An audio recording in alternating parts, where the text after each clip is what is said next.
Okay, and here we are on Stranded, the Australian Canadian Music Show, and another extra special guest, Timothy Poitras. Now, he's calling through from New South Wales, close to Sydney, and a very interesting chap who I've discovered through a mutual friend.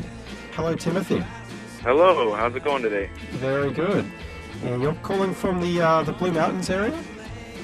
Yeah, I'm calling from Katoomba, up in the top of the Blue Mountains. It's really chilly here today, actually.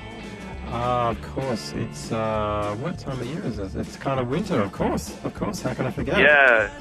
Yeah, we just passed the winter solstice a couple of weeks ago, so I've been running my fireplace almost non-stop just to keep the house warm. But now, there's no actual snow up there, is that right? There's the ski fields around near Canberra, but not there, am I correct? That's right, although once last year, and it was in October too, which is really weird because that's the middle of spring for us, but in October we got like 8 or 10 inches of snow overnight, and everything stopped. Nobody knows how to drive. They closed the highway, the train stopped running, like everything crawled to nothingness, and everything was closed, and people were, I don't know where they found skis and snowboards, but they were skiing down the street. It was chaos. I mean, that said, I would think that you'd be heading the pack because you are from Ontario, Canada, so you should have known how to handle yourself. Oh, yeah. Yeah. So, what can you tell us about, well, where it all started for you? Way on the other side of the world in Ontario. I grew up in Ontario, in a smaller town a couple hours outside of Toronto. And then when I moved out of my parents' place, I lived in Toronto for about 8 years, and I worked in recording studios there. And my life had kind of become a little toxic there, and I really felt the need to leave and just change everything and start over somewhere. And right around the time I was thinking that, an opportunity in Australia kind of fell in my lap. My aunt, she married an Australian in the 90s, and they moved down here over a decade ago. And her husband was looking for somebody to apprentice under him as a writer. So I sold my house and I moved to Australia, and I worked with him. And this was up on the Sunshine Coast, and I did that for about 3 years. I don't do that anymore. I'm now more focusing on music, but the job opportunity is what brought me to Australia, and I had really only planned on being here for 1 year, just because it's really easy to get a working holiday visa. Canadians, if you're hearing this and you're under 30, you can get it online, and it takes like 2 hours, and it's really cheap. You can get a year in Australia, no problem, because it's all Commonwealth. But I was here for a couple months, and I met the woman who ended up becoming my wife, and my life changed pretty dramatically after that, and I've been here since then. It's been almost 4 years now. Oh, which is still relatively new. That's fascinating. And in terms of music, your debut EP is out now. How did it all come about, the music thing? I guess you were revisiting a part of yourself that you developed quite significantly in Toronto. Yeah, that's right. I've been playing guitar since I was about 14, and when I was in Toronto, I was always surrounded by a lot of musicians, and actually I did some music writing for various things. But my songwriting, like my own personal songs, always kept getting the back burner to career and social life and all these reasons we use to justify not doing the thing that we really want to do. And I guess when I got down here, I started writing again because I kind of started over, and I stopped doing things that were bad for me and started doing things that were good for me, and all these songs came pouring out. And that EP is the result of the first group of songs that I'm really okay with. I'm proud of enough to share them with the world. Pretty much everything else I ever wrote, I was kind of sick of before I even finished the song. I see, and definitely there is a sense of purging there or something, and some difficult emotions too, I can tell, with yearning for certain things, what could have been or what is, or things missed or whatnot. So that makes a lot of sense that a geographic move can bring that up to the surface, I guess. Yeah, it definitely can. And you're right about the missed opportunities thing, and the yearning and longing is, I think, kind of themes there. I mean, I spent 10 years saying, oh, I'm going to make a record this year. And it took me 10 years to actually get one done. And I'm very happy that I did it. But it does make me wonder where I might be had I made that record a while back instead of waiting 10 years. And then just the whole yearning thing is I often feel, and I think there's a lot of expatriates that feel this way, you're sort of stuck between two places. You know, the place you grew up in, your family, they're on the other side of the world, or at least in another country, and this new place is amazing, but you do miss home. And then when you visit home, you're like, oh, this isn't home anymore. It's a weird place to be in. You know, it's like your heart doesn't have a proper home anymore. And you really actually nailed it with kind of the theme of my show, Stranded, the Australian Canadian Music Show. Those emotions drive a lot of why I've done this, actually. My own experience as an expat, and trying to create something positive from that. Yeah. Actually, you're almost perfect for this show in so many ways. This conversation, not only in a shared experience of expat, but musically too. You're someone who's cross-pollinating. So then I just wanted to leave it with a little bit about your influences, Australian and Canadian. Can we maybe have a quick chat about what, on both sides of the oceans, bands or musicians that you really admire? Yeah, sure. I mean, I guess what I play is an amalgamation of everything I've ever heard. So there's that blanket statement. I wouldn't really say that any one thing is a super strong influence, but when I was writing these songs, the ones for the EP, at the time I was listening to a lot of Fleet Foxes and Bon Iver and Beirut. I was pretty obsessed with the records of theirs that came out, I think it was 2011. Those were kind of on a loop, and I do that with albums. I'll play them until I'm dangerously close to never being able to hear them again because I've played them too much. But there's also some really great music in Australia that I came in contact with when I first came here, and I was like, how have I never heard of these people? Because when I got here, I heard Paul Kelly, and I had never heard of Paul Kelly before, and he's this legendary Aussie singer-songwriter down here, and I just dove into his back catalog. And I loved his storytelling, and I've read his book. I just kind of love the way his brain works and the way he puts lyrics together. I think I hadn't fallen in love with the music of a storyteller, folk singer in quite some time. So I dug into everything he had, and it's really amazing how somebody can exist with decades worth of music and it just not cross the ocean somehow, or at least not cross the ocean to me. And he's been a big influence on me since then. But there's so much good music in Australia. I'm really enjoying the Rubens right now.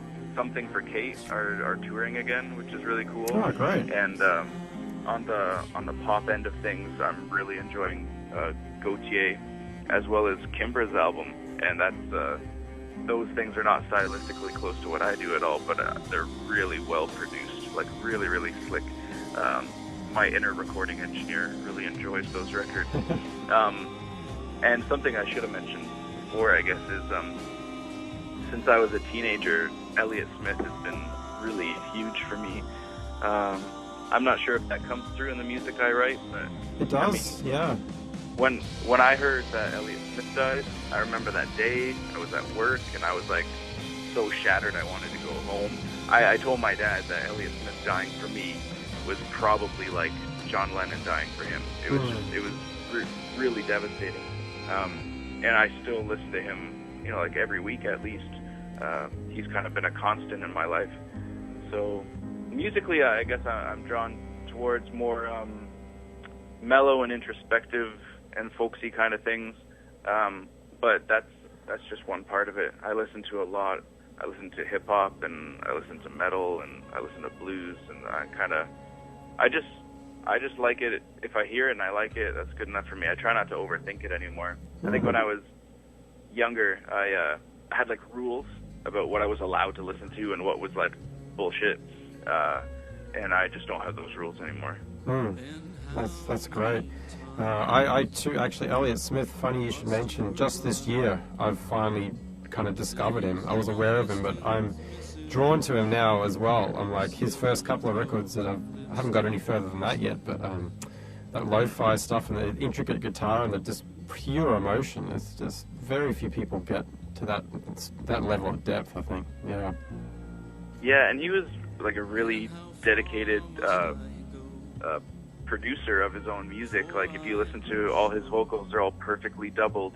You know, every syllable is in the exact same place, every breath is in the exact same place, and there's like a meticulousness to what he does that it's unmatched for me. Like, yeah, it's lo-fi, but if you pay attention to the details, like, you can tell he spent a long time getting those takes right. That's really cool. Excellent. Well, and how are you placed at the moment in terms of your actual setup? So you live in the Blue Mountains, which is a little bit away from the major city. Do you get into That's Sydney? Right. Do you have opportunity to play live, or? Yeah. I'm actually playing next Wednesday at FBI Social. That's July 10th. Yeah, I'm opening for a band, some Sydney folk singers called Achu Bless You, and they kind of do the really cute dual vocal, male-female harmonizing sort of twee thing. They're great. I'm looking forward to playing with them. Yeah, I do live about, I guess, an hour and a half out of Sydney, but I more prefer being in a smaller town with proximity to a city than living in the hustle bustle itself. I think I had enough Toronto, and I'm not quite at the point where I want to be back in the thick of it. But up here in the mountains where I'm living, I have a little recording setup of my own. So, you know, I try every week just to sit down and work on stuff, whether I think it's good or not. And there's been some newer songs coming through, so I'm hoping to have something to release again later this year. I kind of keep lyrics in my pocket all the time, you know, have some paper and stuff, because I just get pieces kind of popping into my brain all the time, and if I don't jot them down, they're just gone forever. So I'm keeping busy, and yeah, getting into Sydney as much as I can for shows. Yeah. Well, it sounds like a really ideal mix. I know pretty easy train access. Hey, it'd be quite a nice journey, I'd say, on the train. Yeah, you don't have to drive. Yeah. I only really drive if I'm going with other people and it makes more sense, or if I'm carting my gear to a gig. I'm definitely not going to carry like my amplifier and a couple guitar cases on the train. Yeah. Now, just before you go, I'm curious about the EP cover. Your EP is called "Always Is the Time to Make Everything" by Ocean Leaves, Yep. and I just love that image of the hammer, this wooden hammer with intricate carvings and painting on it. And I just thought, oh, that's like Thor's hammer, but like really coolly designed. What can you tell me about that? Okay, here in Katoomba, there is an artist named Scott Marr, M-A-R-R, and he is a fantastic artist. He's had his stuff shown in New York, and very, very talented guy. I know him just as a friend of a friend. I didn't even realize how big a name he was until kind of after he agreed to do my cover art. I had asked him, I'm like, hey man, your stuff's really cool. Do you want to work on something for me? It's going to be a few months before the EP's ready. And he said, yeah, sure, I'll make you something. His particular type of artwork is usually two-dimensional and looks like a painting, but it's actually pyrography, which is wood burning and paper burning. And the colors in his pictures, well, it looks like paint. It's actually paint that he's made by taking pigments out of the earth from various places around Australia. Some of those pigments are like 400 million years old, literally. Whoa.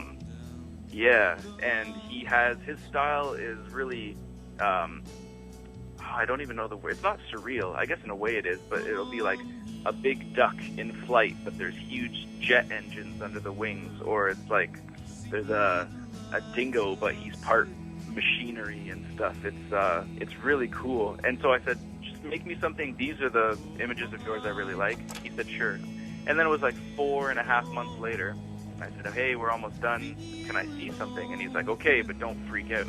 And he sent me a video, and it's him walking around this sculpture. he's like, I know you wanted a picture, but this is what came out when I listened to your music. He's like, I kind of wanted to make something that would look like a relic you might find in a tomb or something. This massive hammer with intricate wood burning. There's like eyeballs and really cool squiggles all up and down the handle that to me look very uniquely Australian. And he said, we'll just get a photographer to take a picture and, go ahead and there you are. And so I wish I could have the hammer personally, but I can't afford his artwork. That's going to go for quite a high price tag. But yeah, I'm really, really happy with how it came out. We just shot it on a white background. You can see the shadow of it. You sort of feel the weight of the image. Like it's a pretty big sculpture. So that's the story of that, yeah. Thank you. That's a really interesting story. What was the gentleman's name again? Scott Marr. His last name is spelled M-A-R-R. And you can see all his stuff. He's got his own website, just scottmarr.com.au. Beautiful. Well, thanks. I was really curious about that. So thanks very much, Timothy. The Ocean Leaves is the name of the project, and just again, you have a show tonight. If anyone is listening, well, not tonight, but when is it for Sydney listeners? It's this coming Wednesday, July 10th at FBI Social, which is the second level of the King's Cross Hotel. Right. Okay. Well, thank you very much, Timothy Poitois, native of Ontario, Canada, but based in the Blue Mountains of Australia, and it goes by the recording name of Ocean Leaves. We still have tomorrow.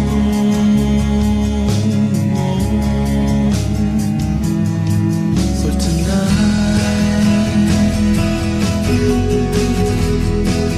gonna drive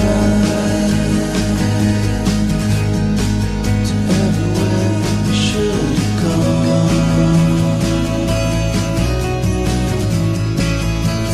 Too late to own.